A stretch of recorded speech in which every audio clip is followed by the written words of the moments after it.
বিশ্বকাপের আগে আর্জেন্টাইন শিবিরের দুঃসংবাদ। ইনজুরির কারণে বাদ পড়তে পারেন দলটার 3 তারকা ফুটবলার, যার প্রভাব পড়তে পারে বিশ্ব চ্যাম্পিয়নদের রক্ষণ এবং আক্রমণ ভাগে। আর এই তারকা ফুটবলারদের ইনজুরি উদ্বেগ বাড়াচ্ছে লিওনেল স্কালোনির মনে। কে এই 3 ফুটবলার যাদের ইনজুরিতে চিন্তায় পড়েছে পুরো আর্জেন্টাইন শিবির? বিস্তারিত রিপোর্ট। 2026 ফিফা বিশ্বকাপের মহা উৎসব শুরু হবার মাত্র 2 মাস আগেই আর্জেন্টিনা শিবিরের উপর দিয়ে যেন এক শক্তিশালী টর্নেডো বয়ে যাচ্ছে, যা দলটির শিরোপা ধরে রাখার স্বপ্নকে বড় ধরনের অনিশ্চয়তার মুখে ঠেলে দিয়েছে।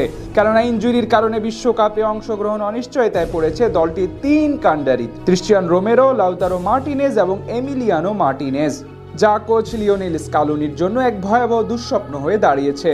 রক্ষণভাগের অতন্দ্র প্রহরী ক্রিস্টিয়ান রোমেরোর লিগামেন্টের চোট আর্জেন্টিনার রক্ষণভাগকে কতটা নড়বড় করে দিতে পারে তা ফুটবল বোদ্ধাদের অজানা নয়।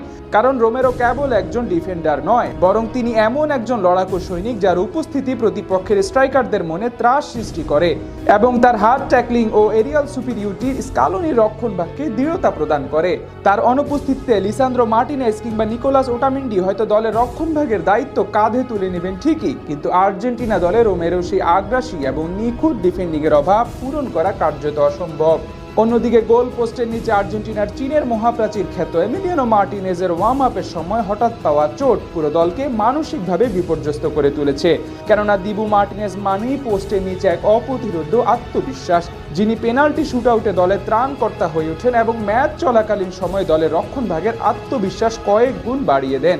তার মতো একজন অভিজ্ঞ এবং মানসিকভাবে শক্তিশালী গোলকিপার যদি স্কোয়াডে না থাকেন, তবে বিশ্বকাপের মতো বড় মঞ্চে আর্জেন্টিনা এক বিশাল বড় শূন্যতা অনুভব করবে, যা ব্যাকআপ গোলকিপারদের দিয়ে পূরণ করা প্রায় অসম্ভব। এর সঙ্গে যোগ হয়েছে আক্রমণ ভাগের গোল মেশিন খ্যাত লাউটারো মার্টিনেজের পুরনো পেশির চোট ফিরে আসা, যা আর্জেন্টিনার ফিনিশিং লাইনের ধার অনেকাংশে কমিয়ে দিতে পারে। যদিও হুলিয়ান আলভারেজ বর্তমানে দুর্দান্ত ফর্মে আছেন, তবুও লাউতারোর গোল করার সহজাত প্রবৃত্তি এবং বক্সের ভেতর তার শারীরিক উপস্থিতি প্রতিপক্ষের রক্ষণে যে ফাটল ধরায়, তা বিশ্বকাপের প্রতিটি ম্যাচে দলের জন্য অপরিহার্য ছিল।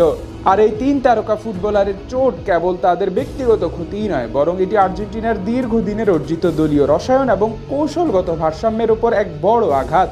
কেননা কোচ স্কালোনির খেলার ধরন এই অভিজ্ঞ খেলোয়াড়দের উপর ব্যাপকভাবে নির্ভরশীল, এবং টুর্নামেন্টের ঠিক আগ মুহূর্তে বিকল্প খেলোয়াড়দের দিয়ে সে একই ছন্দ ফিরিয়ে আনা হবে এক হিমালয় সম চ্যালেঞ্জ। যদি শেষ পর্যন্ত এই 3 সেনাপতি মাঠের লড়াইয়ে ফিরতে না পারেন, তবে আর্জেন্টিনাকে তাদের খেলার ধরনে আমূল পরিবর্তন আনতে হবে এবং অতিরিক্ত চাপ সামলাতে তরুণ খেলোয়াড়দের উপর অনেক বেশি নির্ভর করতে হবে, যা কিনা তাদের বিশ্ব জয়ের ধারা অব্যাহত রাখার পথে প্রধান অন্তরায় হয়ে দাঁড়াতে পারে। আর তাই এখন গোটা ফুটবল দুনিয়া অধীর আগ্রহে অপেক্ষা করছে তাদের চূড়ান্ত মেডিকেল রিপোর্টের জন্য।